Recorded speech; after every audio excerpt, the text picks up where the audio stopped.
What is up, guys? Welcome to a new episode of Learning Urien, where this week we're going to be talking about Vt2, Tyrant pressure, as it's called.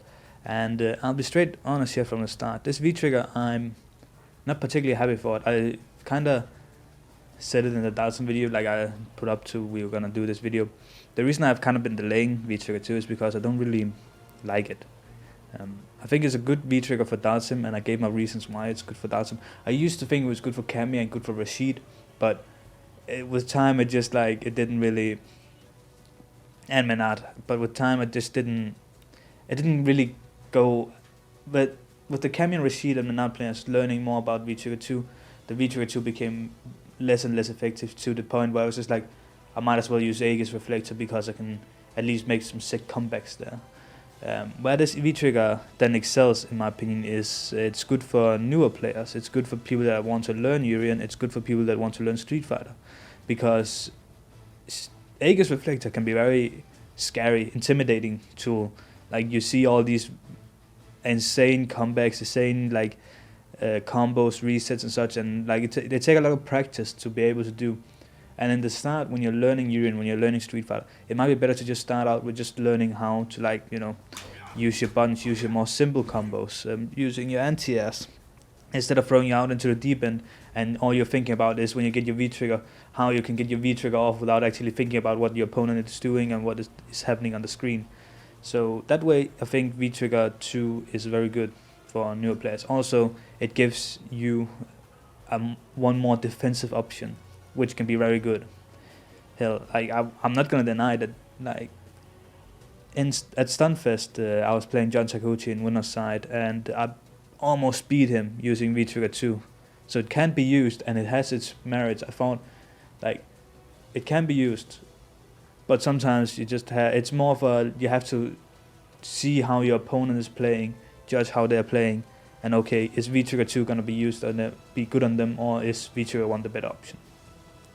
It's one of those, in my opinion. It's a more player matchup than a character matchup thing. For this is very high level. This is tournament play I'm talking about now. At lower levels, and like when you're starting out learning the game, I would say V-trigger 2 is a really good one because of also the extra defensive option. But yeah, let's jump into it, and we're gonna start with looking at how this is, by the way, this episode is gonna be very much more, because I think it's more of a lower level V-trigger. I'm gonna go into more details about how lower levels should be able to use it to then elevate themselves to be able to start using V-trigger 1. And that we're going to look at how the V-trigger works. We're going to see what all the good things you can squeeze out of it. All from like the small mix-ups it has to how you can use it in combos and such. But yeah, let's get started. Let's start this video by talking about what I think is the strongest thing about this V-trigger. And besides the one armor hit, you can use in very defensive ways to like armor out the Cammy's dive kicks, armor out Rashid, armor out jump ins. Like, it makes it easier to cancel these like oppressive, I'm about to say oppressive sessions, but these oppressive moves from characters that Urien has a hard time dealing with. And it's like Cammy's dive kick is probably the best example of it. Like the way you could just like can activate V-trigger. If it does a dive kick, you just press the two buttons, you parry it, and you get some good corner carry. And that's the second point I wanted to make, is this V-trigger, probably its strongest thing is its corner carry. It has insane corner carry. If you just do like this, and your opponent is in the corner, with just no meter, half screen in the corner, that is insanely good. And I've talked about in my other videos how like if you get your opponent to the corner, your chance of winning is way higher, because getting your opponent to the corner in this game is very deadly. But yeah, even if we do, like, it's mad how good the corner carry is. And that's like on the non-charged version. If we actually go to the charged version, if you can get this off, no meter, corner to corner, that's insane to me. And you get like a dash-in combo after it, because you ended with the hard kick shoulder. Sorry, dash-in pressure situation. So that's in my opinion like some of the best things about this V-trigger. Is its corner carry and its way of being defensively good, and you can parry one hit and you can deal and you can you can counter moves Urien usually can't counter because of his slow buttons, and it's just being hard to react to in neutral. That, in my opinion, is what really makes this V-trigger very, very good. That's said about what I think is the strongest use of this V-trigger. How can we actually use this in a fight? How can we use this V-trigger to gain an advantage in neutral and on offense and such, and on defense? And that's the main point of this V-trigger, in my opinion, is defensively, this is really, really good. It is a very good V-trigger for punishing bad jumps, all jumps. As I told you before with Kami dive kick, it's a tool that Uriens have a hard time dealing with. And I even think I mentioned quickly in the in my anti-air video how that is like V-trigger 2 is a good use for how to get around the dive kicks. My opinion is kind of skewed with time about it, but it still works against players that don't think too much about the situation. But I still think it works really well. So like, as you can see, that's one bad jump in, and he's in the corner for mid screen. And I didn't even have to use the meter to get him there, but I did. And I think that's a really strong thing to do. And I think that's a really good defensive use of good defensive use of the V-trigger. Of course, you can also just like a lot of people like to just like, I see Uriens use it as an Alex tool kinda, but the thing is, it's not really, because like when I say that, I mean like they just do it in neutral, hope for the best. If they hit, it hits. If it doesn't, who cares?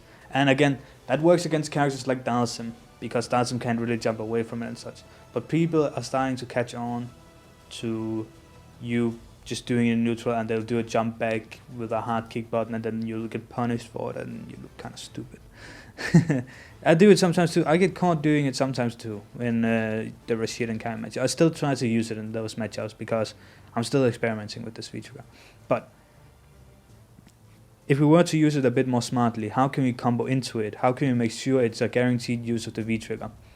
And of course, if it's activated, I was actually a bit surprised by this, but it actually, like, stand medium punch doesn't combo into it, which I didn't know. I thought it was like, because it's such a good whiff punish tool, I was just like whiff punish with that, but that doesn't work.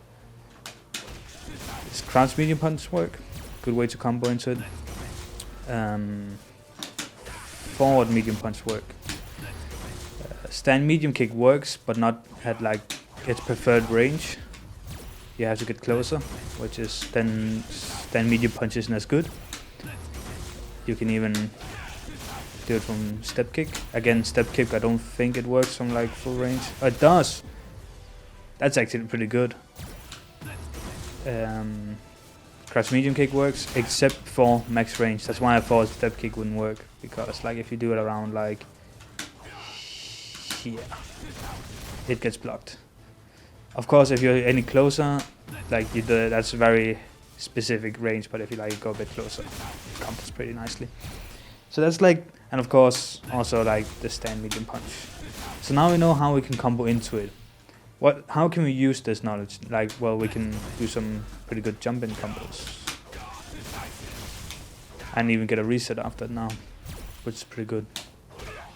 We can even do stuff like doing the crouch hard punch, which also gives some pretty good damage.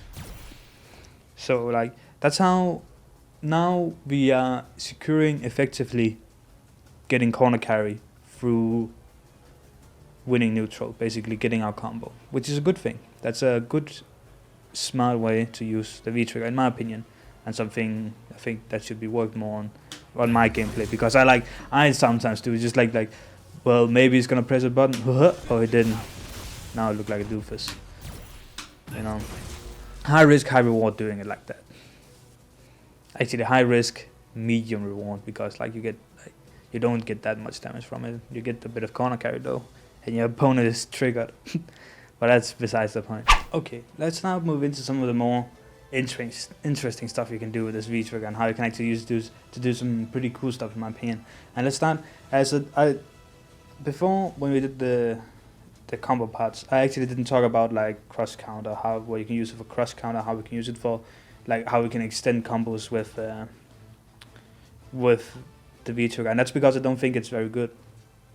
Unless you really want some corner carry, unless you really want to get out of a corner, I don't think it's worth it to do a V-trigger cancel into this V-trigger, because it only scales it, so you don't do as much damage, and it doesn't really get you much in terms of damage. It only gets you corner carry, which can be a really good thing. But in that case, I don't think so. But yeah, there's this one thing I think is really cool you can do, and there's a way to guarantee it. Sadly, it isn't as good as I thought it was when I first saw it back when this V-trigger first got shown. But yeah, let me just show it off, and then we can talk about it after. It's an unblockable setup. With if for people who don't know, if you charge up, as you probably told it earlier, if you charge up the V-trigger to full and he just charges, it becomes an unblockable, and you can basically do. Give me a sec. We just set this to off, and he's blocking after first attack. So you cancel into it. Oh. So you cancel into it, and you.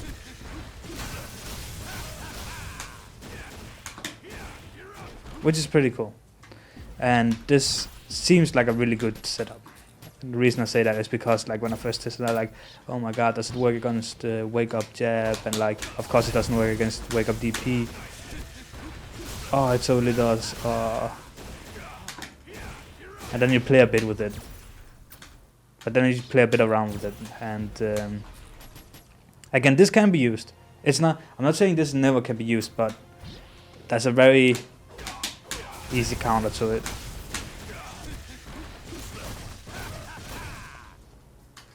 He just did back recovery. We can also do no recovery.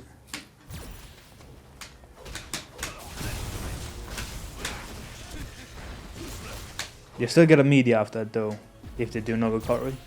But yeah, as you can see, like, it looks cool. It looks cool, and it is cool. But it's very specific against a specific opponent that is panicking, he doesn't know what he's playing against, and you can definitely catch some people off guard with this. So I'm not denying it for being good, but that's like the only way I see it be that you can cancel into V-trigger and you can get something off it that you usually wouldn't. Because let's just, like, how much damage did it do before? If you do it like this, let's just check. That's 345. And I'll use one V-trigger charge. But if you do this, oh, that would be a good combo, like this.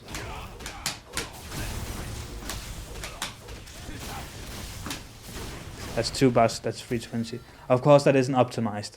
I could probably do something way cooler. Actually, I can probably do something like this. But again, 320, and I didn't use the V-trigger. So, like, you don't really get much of. By the way, for those that don't know, the way you cancel into this V-trigger is using an EX fireball. That is the only way to do it. I'm gonna go on a limb and say that. There's probably someone that could say something else in the comments, but I'm pretty sure that's the only way you can get a secure V-trigger cancel into a follow-up with this one. And you can see the way the scaling works now. Before the scaling, it might have been okay, but now with the scaling, the V-trigger changes. It just doesn't seem worth it, to be honest. But that's just one part of it. Now, let's move into the real cool stuff. The stuff that really makes V-trigger too interesting. So, for people who don't know, there was a change to how the forward medium punch overhead combo worked. Before, you could catch it was a real mix-up between you did forward medium punch. If you did overhead, you'd catch the button. If you did a low, that would be beaten by the button, but they would be scared of doing a button because, you might do the overhead into a V-trigger, or there might be, but yeah, there was this mix-up, and you could also mix in a flow. But with some changes to Urien, they basically just knew that they just, like, I'm setting him to block. I'm setting him to do it on guard, so basically if there was a gap, it would come out. But there isn't a gap anymore. There's a way to get around this that not a lot of people know about, but it is you do a bit of pianoing. So that way you can get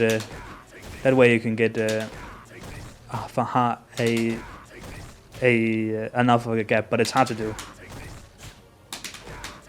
But that's the way to do it. What I'll do here, by the way, for people that might not know, is I press the forward medium punch. As I press the forward medium punch, I then go to light punch, forward medium punch, hard punch, and as you can and the reason I do this is because I'm just delaying the time between me pressing the hard punch and the forward medium punch by putting in some other buttons. But some cool stuff you can do with Vt2, if people don't know about Vt2, is you can do trade combos. Trade combos, they're cool. So let's say we have Vt on, and we do forward medium punch, and he instinctively, the opponent, the Ryu, presses jab because he knows he's -2 now, he can't do anything about it, my jab is safe. But if we activate V-trigger,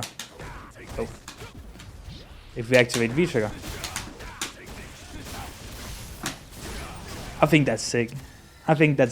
So you can actually make people scared. So you actually get the whole old mix-up back, where if we just, like, I can show you the options. So there's a mix-up here, where if he presses a button, and I do the V-trigger, he gets hit, and he gets a combo. If he doesn't press a button, and he's standing because he wants to block the overhead, you get the low. If he goes to block the low, you get the overhead, and you cancel that into V-trigger. Let's put it off guard, so you can see what I mean here. Actually, so he blocks it, I go for low, I get this combo, because you can cancel lights into the V-trigger. He tries to block the low. Yeah, just so you can see, it's a full string now. So yeah, he goes to block the low. He gets hit by that. And of course the last one.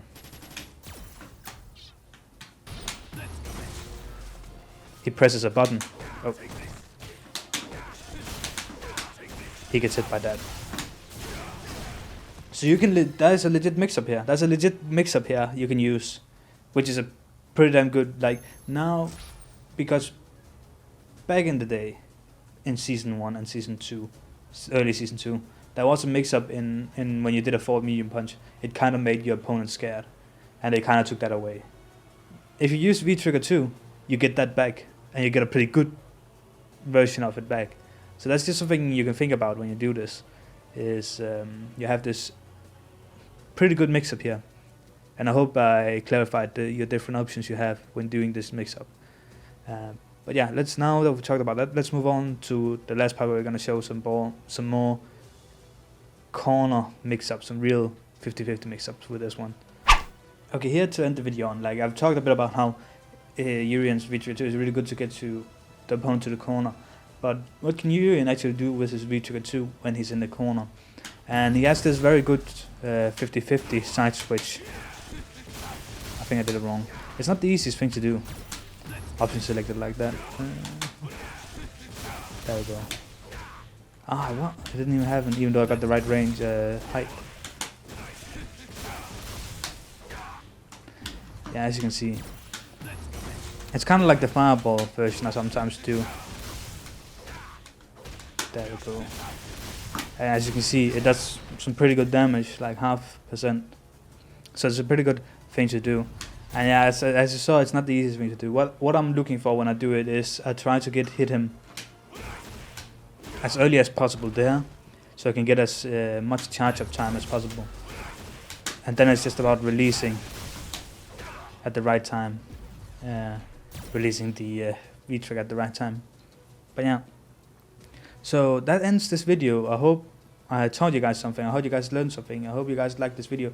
I know it's probably one of the shorter ones I've done, but it's because Vt2 as a V-trigger is very, as I said at the start of the video, it's a bit basic. So I didn't really want to go into too much detail how you can use it defensively, because I think just me saying how I would use it defensively is enough.